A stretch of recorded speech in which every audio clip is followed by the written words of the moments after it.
everyone, welcome to JNEET Education. My name is Pratiksha Tamrakar और आज हम कर रहे हैं class 11th chemistry chapter number 2 structure of atom. तो स्ट्रक्चर ऑफ एटम का शायद ये हमारा 13 या 14 लेक्चर है। तो लास्ट लेक्चर में हमने ये देखा था कि बोर्स मॉडल तो फेल हो गया था, मतलब उसमें कुछ लिमिटेशंस थी। तो अब उन लिमिटेशंस को दूर करने के लिए, उसको ओवरकम करने के लिए एक नया मॉडल आ रहा था और वो जो मॉडल था क्वांटम मैकेनिकल मॉडल। ठीक, तो क्वांटम मैकेनिकल जो मॉडल था, वेव मॉडल भी बोलते हैं उसको, तो ये मॉडल मेन दो पोस्टुलेट्स या दो थ्योरीज पर बेस्ड था। पहला था डुअल नेचर ऑफ मैटर, जिसे डी ब्रोगली ने बताया था, जिसमें हमने लास्ट लेक्चर में देख लिया था। लास्ट वीडियो में मैंने वो टॉपिक कंप्लीट कर दिया था, आपको उसके कुछ वो टॉपिक भी बता दिया था, डुअल नेचर भी। उसके बाद हमने रिलेशनशिप भी देख लिया था और उस पर हमने न्यूमेरिकल्स भी सॉल्व कर लिए थे। उसी के कुछ कॉम्पिटिटिव एग्जाम्स के जो न्यूमेरिकल है वो आज के इस लेक्चर में हम करेंगे। और इसके साथ ही जो सेकंड प्रिंसिपल था वो था हाइजेनबर्ग अनसर्टेनिटी प्रिंसिपल। तो आज के लेक्चर में हम मेन करने वाले हैं हाइजेनबर्ग अनसर्टेनिटी प्रिंसिपल, उस पर बेस्ड कुछ numericals, previous year JEE IITs के क्वेश्चंस, और उसके बाद फिर क्या, लेक्चर खत्म। ठीक, तो चलिए स्टार्ट करते हैं आज का लेक्चर। ठीक, तो हाइजेनबर्ग अनसर्टेनिटी प्रिंसिपल, तो हमने ये हाइजेनबर्ग अनसर्टेनिटी प्रिंसिपल क्या है वो तो हम देखेंगे। पहले ये देख लेते हैं कि हम जो अपने डेली लाइफ में देखते हैं, जैसे डेली लाइफ में हम अगर कोई कार चल रहा है या कोई साइकिल है, कोई बाइक है, तो उसका हम किसी इंस्टेंट पे, एक इंस्टेंट पे, आपने फिजिक्स में न्यूमेरिकल सॉल्व किया होगा कि एट इंस्टेंट टाइम इसकी वेलोसिटी फाइंड कीजिए या इसका पोजीशन फाइंड कीजिए, ऐसा आपने न्यूमेरिकल बहुत किया होगा फिजिक्स में, क्लियर। तो इसी तो हम जो कार्स होती हैं या जो बॉडीज हम जो डेली लाइफ में देखते हैं, डेली लाइफ में जो भी हम बॉडीज देखते हैं, जैसे कि कार हो गया, साइकिल हो गया, बाइक हो गई या प्लेन हो गए, तो इन सारे जो ऑब्जेक्ट्स हैं उनका हम किसी पर्टिकुलर इंस्टेंट टाइम पर उसकी वेलोसिटी भी फाइंड कर सकते हैं और उसका पोजीशन भी फाइंड कर सकते हैं कि इस पर्टिकुलर टाइम पर, इस पर्टिकुलर इंस्टेंट पर इसकी वेलोसिटी इतनी रही होगी और इसका जो पोजीशन है इतना रहा होगा, क्लियर। ये हम कर सकते हैं, ये आपने किया भी होगा। तो फिजिक्स में आप न्यूमेरिकल सॉल्व करेंगे तो बहुत सारा है इस टाइप का न्यूमेरिकल, तो इस तरह से हम कैलकुलेशन कर सकते हैं। बट ये जो कैलकुलेशन है सिर्फ वो जो मैक्रोस्कोपिक पार्टिकल्स के लिए किया जा सकता है।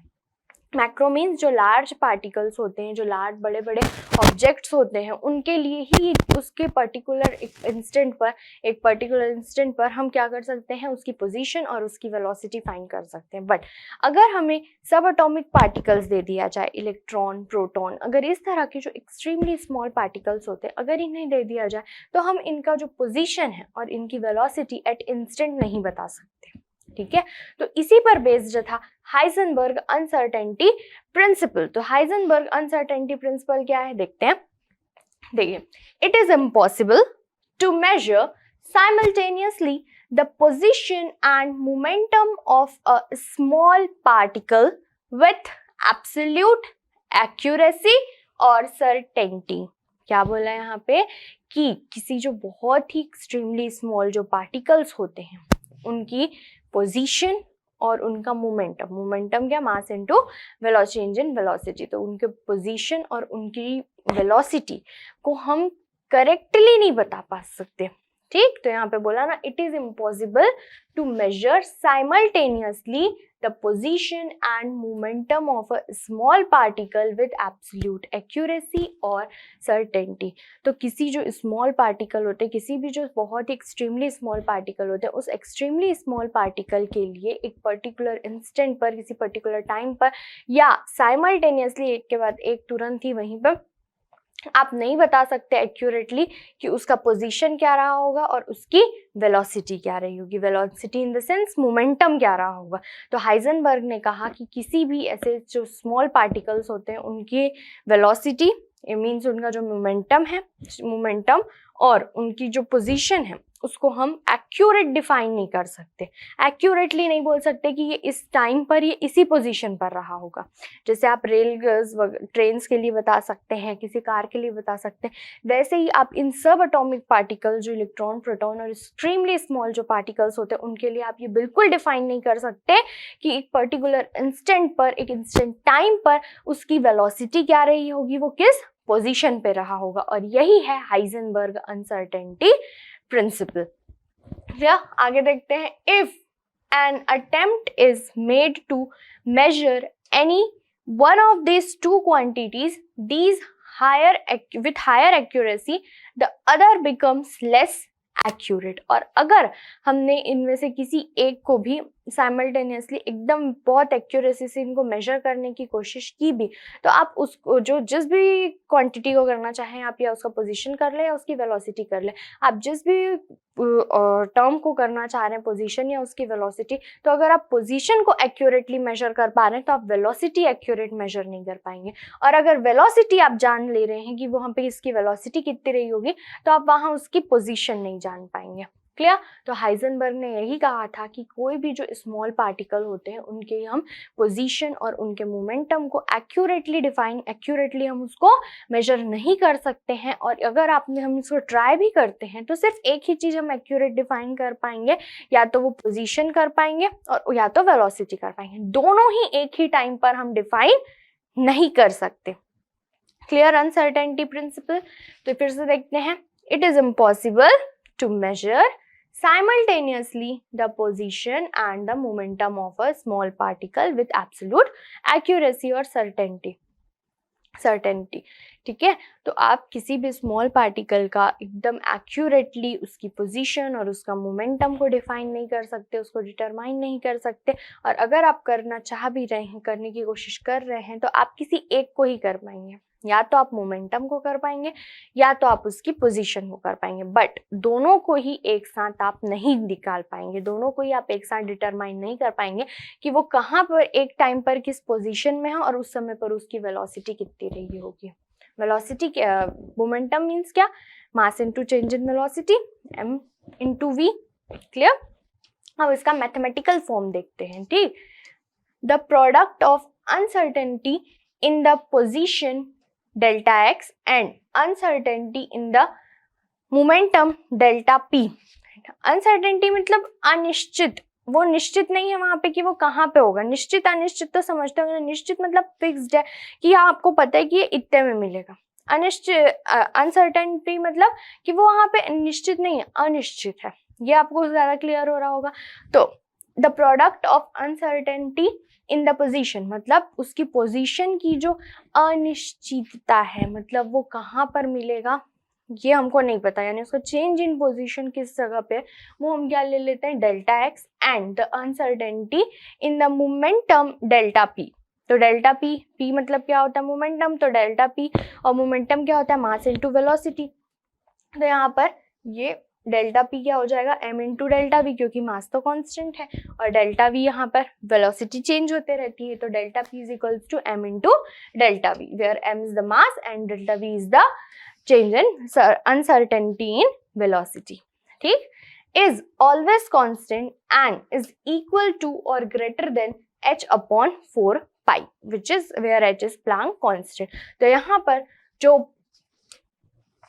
पोजीशन में अनसर्टेनिटी होती है मींस डेल्टा एक्स, और मोमेंटम में जो अनसर्टेनिटी होती है डेल्टा पी, इन दोनों का जो प्रोडक्ट होता है वो हमेशा ग्रेटर देन और इक्वल होता है h अपॉन 4 पाई के, जहां पर h है प्लैंक कांस्टेंट। क्लियर?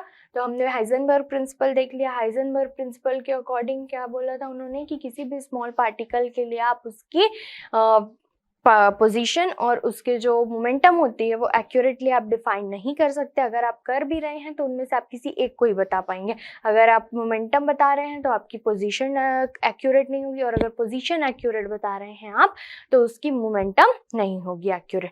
और अब इसका मैथमेटिकल फॉर्म देख लेते हैं। तो product of the uncertainty in the position मतलब उसकी पोजीशन में जो अनसर्टेनिटी है, ठीक, उसके पोजीशन की अनसर्टेनिटी और उसके डेल्टा पी मीन्स उसके मोमेंटम की अनसर्टेनिटी, दोनों का जो प्रोडक्ट आता है वो किसके इक्वल होता है, इक्वल और ग्रेटर देन होता है, इक्वल और ग्रेटर देन होता है h अपॉन 4 पाई के, और ये है उसका मैथमेटिकल फॉर्म। और इसी मैथमेटिकल फॉर्म को आपको यूज करके बहुत सारे न्यूमेरिकल सॉल्व करना है। यहाँ पर इसे हम ऐसे भी लिख सकते हैं, डेल्टा एक्स, एक मिनट, ये delta X into delta P greater than और इक्वल्स टू h अपॉन 4 पाई। अब p को मैंने बताया था आपको, यहाँ पर क्या लिख सकते हैं हम, m into delta v greater than और इक्वल टू h अपॉन 4 पाई। तो डेल्टा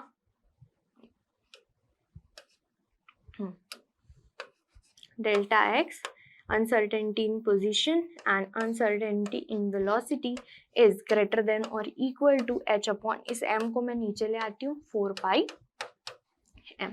तो इन दोनों ही फॉर्मूले का यूज हम करने वाले हैं न्यूमेरिकल सॉल्व करने के लिए। तो आई होप आपको हाइजेनबर्ग अनसर्टेनिटी प्रिंसिपल समझ आ गया होगा कि हम एक ही टाइम पर फिक्स्ड किसी इंस्टेंट पर साइमल्टेनियसली हम किसी भी स्मॉल पार्टिकल के लिए उनकी मोमेंटम और उनके पोजीशन को एक्यूरेट हम नहीं बता सकते, एक्यूरेट हम डिफाइन नहीं कर सकते। ठीक, क्लियर? अब ये क्यों नहीं कर सकते ये भी तो जानना जरूरी है। हमने बोल तो दिया कि it is impossible to measure simultaneously the position and the momentum of a small particle with absolute accuracy और सर्टेनिटी, बट क्यों नहीं कर सकते ये भी तो जानना है। तो अब देखते हैं explanation of Heisenberg uncertainty principal.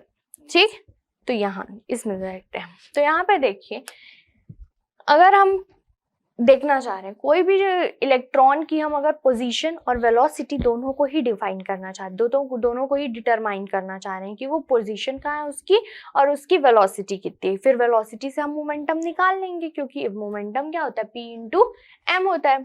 ठीक,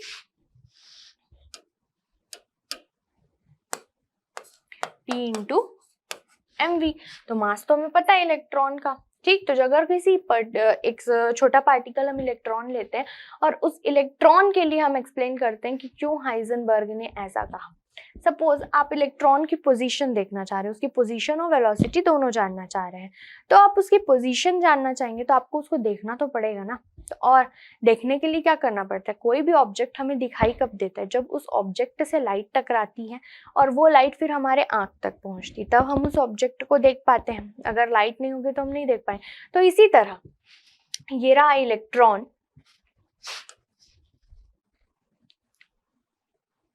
ये ठीक, यहाँ पे देखिए ये रहा इलेक्ट्रॉन। अब इस इलेक्ट्रॉन को हमें देखना है, हमें उसका पोजीशन जानना है कि कहाँ पे है। तो हम क्या करेंगे, एक लाइट इंसिडेंट करेंगे। लाइट मींस वो क्या हो जाएगा, फोटोन। तो यहाँ पर अब एक फोटोन इंसिडेंट करेंगे जिससे ये फोटोन इस इलेक्ट्रॉन से टकराएगा और टकराने के बाद वहाँ पर जो एनर्जी एमिट होगी, और वो एनर्जी एमिट होगी तो वो कहाँ जाएगी, इस माइक्रोस्कोप में जाएगी, जिससे कि हम उसको देख पाएंगे। अब ये जो फोटोन आ रहा है, अब अगर इलेक्ट्रॉन जो होता है बहुत ही छोटा होता है, तो अगर हम एक्यूरेटली उसकी पोजीशन मेजर करना चाह रहे हैं तो हमें बहुत ही शॉर्टर वेवलेंथ का फोटोन इंसिडेंट करना पड़ेगा। तो वेवलेंथ शॉर्ट हो जाएगा। वेवलेंथ शॉर्टर मतलब ये बहुत छोटा सा, ये बहुत शॉर्टर वेवलेंथ का जो फोटोन है वो हम इंसिडेंट करेंगे। तो हमें क्या पता है कि E, उसकी जो एनर्जी होगी, E इज इक्वल्स टू क्या होता है, h nu. Nu is equals to क्या होता है, c अपॉन लैम्डा। यहाँ से देख सकते हैं कि हम E जो है वो वेवलेंथ के एंटी प्रोपोर्शनल है। इसका मतलब क्या हुआ कि यहाँ पर जितना ज्यादा वेवलेंथ होगा, ठीक, जितना ज्यादा वेवलेंथ होगा उसकी एनर्जी उतनी कम होगी, बट जितना छोटा वेवलेंथ होगा उसकी एनर्जी उतनी ही ज्यादा होगी। तो यहाँ पर हम इलेक्ट्रॉन का पोजीशन अगर जानना चाह रहे हैं तो उस पर लाइट इंसिडेंट करेंगे, फोटोन इंसिडेंट करेंगे, वो फोटोन उससे स्ट्राइक करेगा, स्ट्राइक करने के बाद उससे कुछ एनर्जी एमिट होगी और वो एनर्जी माइक्रोस्कोप में जाएगी तो हम उसका पोजीशन जान जाएंगे। बट यहाँ पर अब क्या होगा, यहाँ पर जो हमें जो इलेक्ट्रॉन को देखना था, उस इलेक्ट्रॉन को देखने के लिए हमें बहुत ही शॉर्टर वेवलेंथ का फोटोन को इंसिडेंट कराना पड़ेगा। ठीक, तो अब यहाँ पर जो वेवलेंथ और उसकी एनर्जी तो एक दूसरे के एंटी प्रोपोर्शनल होते हैं, यानी कि हम जो शॉर्टर वेवलेंथ का फोटोन इंसिडेंट करा रहे हैं किस पर, इलेक्ट्रॉन पर, उसकी एनर्जी बहुत ज्यादा होगी। इस रिलेशन से ही साफ दिख रहा है हमें कि उसका जो वेवलेंथ है वो कम, तो उसकी एनर्जी क्या हो जाएगी, ज्यादा। दोनों वेवलेंथ और एनर्जी एक दूसरे के एंटी प्रोपोर्शनल है। वेवलेंथ ज्यादा तो एनर्जी कम, एनर्जी ज्यादा तो वेवलेंथ कम। तो यहाँ पर हमने शॉर्टर वेवलेंथ का फोटोन इंसिडेंट कराया। तो शॉर्टर वेवलेंथ का मतलब क्या हुआ कि उसकी एनर्जी बहुत ज्यादा है। ठीक, एनर्जी बहुत ज्यादा है तो यहाँ पर ये इलेक्ट्रॉन से स्ट्राइक करेगी, स्ट्राइक करने से दोनों क्या होगा, एनर्जी एक्सचेंज करेंगे। हो सकता है इलेक्ट्रॉन को ज्यादा एनर्जी मिल जाए, और ज्यादा एनर्जी मिलने से इलेक्ट्रॉन इसका जो पाथ, ये एक्सपेक्टेड पाथ रहा होगा, उस पे अब वो new path and new velocity से वो वहां पे चलने लगता है। क्यों? क्योंकि उसके पास, इलेक्ट्रॉन के पास एनर्जी ज्यादा आ जाती है, क्योंकि हाई एनर्जी के फोटोन इलेक्ट्रॉन से जाकर के स्ट्राइक किए, वहां कॉलिजन हुआ, तो कॉलिजन के थ्रू वहां पर क्या हुआ, एनर्जी एक्सचेंज हुआ। तो यहाँ पर इलेक्ट्रॉन की एनर्जी इंक्रीज हो सकती है, और इंक्रीज होने की वजह से उसकी वेलोसिटी भी फिर इंक्रीज हो जाएगी, और वेलोसिटी इंक्रीज होने से वो अपना पाथ चेंज कर लेगा। तो यहाँ पे देखा आपने कि हम जब पोजीशन उसका डिटरमाइन कर रहे थे, तो उस टाइम पर पोजीशन डिटरमाइन तो हो गया, बट उसी टाइम पर उसकी वेलोसिटी इंक्रीज हो गई। तो वेलोसिटी इंक्रीज हो गई, तो अब वेलोसिटी कैसे पता की जाए? तो इसी वजह से हाइजेनबर्ग ने कहा था कि जो एक्सट्रीमली स्मॉल पार्टिकल्स होते हैं उनके लिए हम दोनों ही मोमेंटम और जो पोजीशन होता है, दोनों ही हम एक साथ डिफाइन नहीं कर सकते, साइमल्टेनियसली हम उनको डिफाइन नहीं कर सकते, क्योंकि अगर दोनों को करना चाहेंगे तो हम किसी एक को ही मेजर कर सकते हैं। जैसे कि इस केस में हम यहाँ पर पोजीशन डिटरमाइन करना चाह रहे थे, हम पोजीशन और वेलोसिटी दोनों ही करना चाहते, पहले हमने सोचा पोजीशन कर लेते फिर वेलोसिटी भी करेंगे। तो पोजीशन डिटरमाइन करने के लिए हमने क्या यूज किया, यहाँ पर फोटोन को इंसिडेंट कराए। क्यों कराए? क्योंकि कोई भी चीज जो होती, किसी भी चीज कोई हमको कब दिखाई देता है, जब उससे लाइट रेस टकराती हैं और वो हम तक पहुंचती हैं, वो रेस तभी दिखती है। तो उसी तरह यहाँ पर एक फोटोन इंसिडेंट कराए। अब ये इंसिडेंट फोटोन और इलेक्ट्रॉन से जो फोटोन एमिट होगा वो रिफ्लेक्ट हो जाएगा इधर माइक्रोस्कोप से, तो हम देख सकते हैं उस इलेक्ट्रॉन को।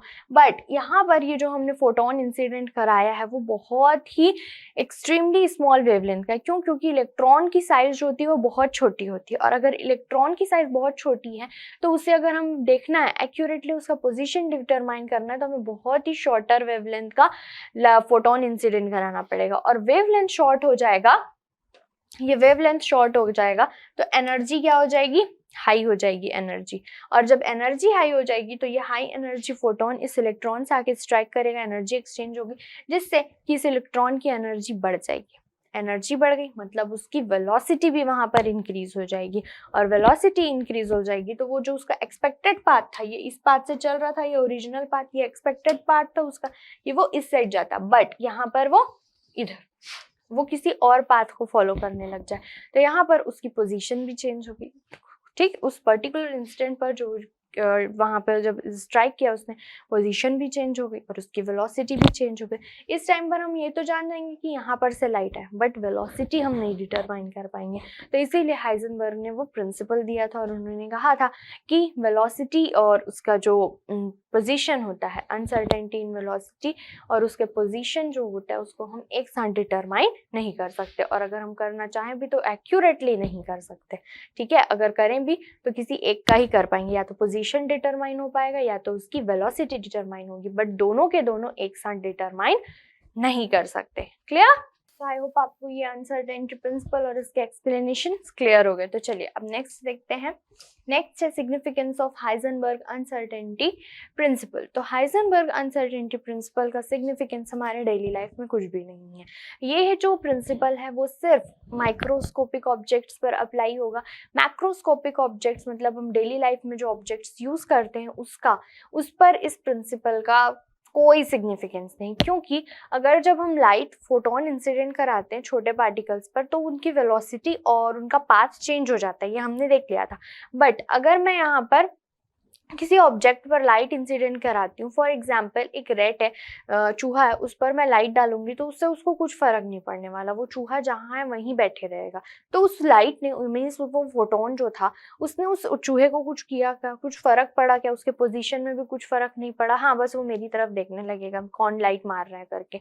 ठीक, तो वैसे ही कुछ जैसे कुछ चीज, अगर कोई कार पड़ी हुई है, जो खिलौने वाली कार आती है वो भी एक ऑब्जेक्ट हो गई, तो उस पर भी अगर मैं लाइट डालती हूँ, मीन्स मैं फोटोन डालती हूँ वहां पर, तो उस पर भी उसकी ना तो उसकी पोजीशन चेंज होने वाली, ना ही उसकी वेलोसिटी चेंज होने वाली है।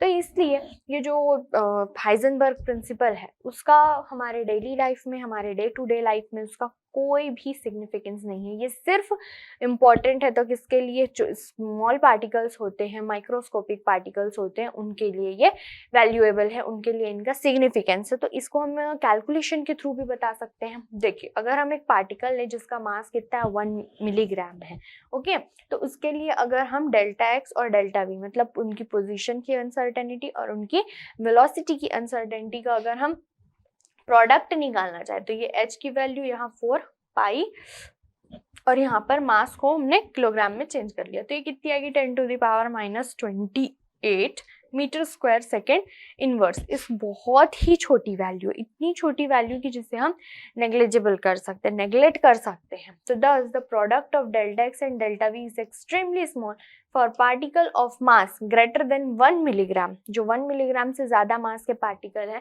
the product will be still smaller, hence these values are negligible। तो अगर हम इस जो फॉर्मूला हमने मैथमेटिकल फॉर्मूला निकाला था हाइजेनबर्ग प्रिंसिपल का, उसको हम जो डेली लाइफ के ऑब्जेक्ट्स हैं उस पर अप्लाई करेंगे तो बहुत ही छोटी वैल्यू मिलने वाली है हमें। और इतनी छोटी वैल्यू ना तो हम मेजर कर सकते हैं और वो तो नेग्लिजिबल ही वैल्यू थी, 10⁻⁻28। सोचिए आप कितनी छोटी वैल्यू है ये, ठीक। तो इसके बाद अगर हम किसी इलेक्ट्रॉन के लिए देखना चाहें फॉर अ माइक्रोस्कोपिक पार्टिकल, तो अगर हम माइक्रोस्कोपिक पार्टिकल्स के लिए देखें, जो लाइक इलेक्ट्रॉन के लिए देखते हैं, तो यहाँ पर मास रख दिया इलेक्ट्रॉन का। इलेक्ट्रॉन के लिए कितना आ रहा है 10⁻⁻4 मीटर स्क्वायर सेकेंड इनवर्स। यहाँ पे thus if uncertainty in position is 10⁻⁻4 metre, means उसकी जो पोजीशन की अनसर्टेनिटी है, मतलब वो कहाँ पे मिल सकता है, वो कितना है 10⁻⁻4, और uncertainty in velocity will be 1 meter second inverse which is quite significant। और ये वैल्यू significant है हमारे जो इलेक्ट्रोमैग्नेटिक रेडिएशन का वेवलेंथ है उसके रेंज में भी है, तो इसको हम मेजर कर सकते हैं, ठीक। तो it is for this reason that Bohr concept, ठीक, इसी वजह से जो बोहर ने बोला था कि जो इलेक्ट्रॉन होता है उसकी वेलोसिटी, उसका पाथ फिक्स्ड होता है, इस बात को, इस लाइन को चेंज करके कहा गया, stating that the electron has the probability of having a given position and momentum। This forms the basis of quantum and wave mechanical model of atom। तो बोर्स थ्योरी में कहा गया था कि हम वो जो इलेक्ट्रॉन जो है वो किसी पर्टिकुलर फिक्स्ड एनर्जी के ऑर्बिट में रिवॉल्व करते रहता है और उसकी वेलोसिटी भी हम वहाँ पर डिटरमाइन कर सकते हैं। बट इस लाइन को, इस स्टेटमेंट को चेंज करके बोला गया कि वहाँ पर इलेक्ट्रॉन के मिलने की प्रोबेबिलिटी है, ठीक, वहाँ इलेक्ट्रॉन मिलेगा ये उन्होंने फिक्स्ड नहीं कहा, उन्होंने बोला इसकी प्रोबेबिलिटी है कि इलेक्ट्रॉन मिलेगा वहाँ पे, ठीक ठीक। तो यहाँ देखिए, it is for this reason that Bohr's concept of fixed circular path with definite position and momentum of the electron have been replaced. ये हमने जो पोस्टुलेट में पढ़ा था कि इलेक्ट्रॉन जो होता है वो फिक्स्ड ऑर्बिट में रहता है और उस फिक्स्ड ऑर्बिट में उसकी जो एनर्जी होती है वो भी फिक्स्ड होती है और उसकी वेलोसिटी भी हम वहाँ कैलकुलेट कर सकते हैं। Is replaced by stating that the electron has the probability of having a given position and momentum. Electron की उसकी पोजीशन की प्रोबेबिलिटी होगी वहाँ पर, ये मिलेगा ही हम नहीं बोल सकते, हम ये बोल सकते हैं कि ये प्रोबेबिलिटी है इलेक्ट्रॉन की, वहाँ पर पाए जाने की संभावना है उस जगह पर, क्लियर। तो यहीं पर, और यही probability of electron he base बना किसका, नेक्स्ट आने वाले थ्योरी का, क्वांटम और wave mechanical model of atom का। तो इतना हमें पढ़ने के बाद ये क्लियर हो जाता है कि ये जो हाइजेनबर्ग प्रिंसिपल है वो सिर्फ छोटे ऑब्जेक्ट्स के लिए, बिग ऑब्जेक्ट्स के लिए उसका कोई भी इम्पोर्टेंस नहीं है, क्लियर।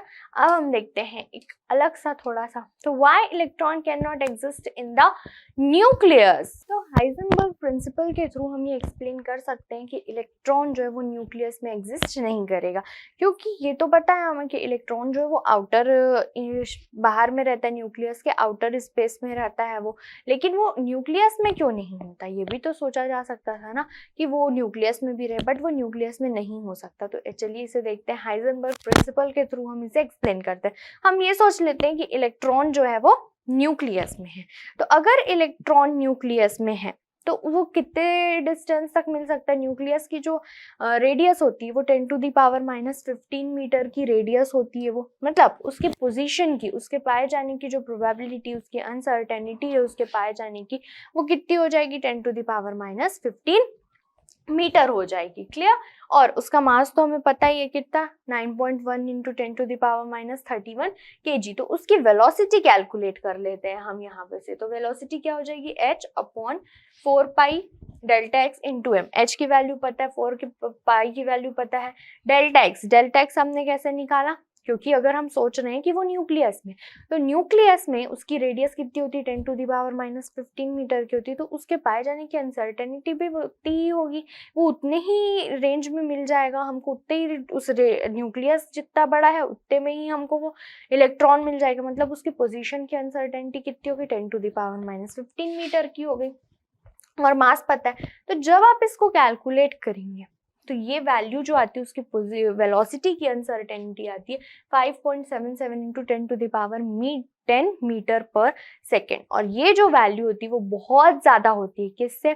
ये तो लाइट की वेलोसिटी उससे भी ज़्यादा होती है, और इतनी वेलोसिटी कभी भी पॉसिबल नहीं है। तो इसी से पता चल सकता है कि इलेक्ट्रॉन जो है वो न्यूक्लियस में एग्जिस्ट नहीं करता। देखिए यहाँ पे दिया, on the basis of Heisenberg uncertainty principal it can be shown why electron can not exist within the nucleus. This is because the diameter of the atomic nucleus is of the order of 10⁻⁻15 metre. Sorry, मैं वहाँ पे radius बोल रही थी, तो वो diameter है। हाँ, तो डायमीटर उसका कितना होता है? 10⁻⁻15 मीटर का।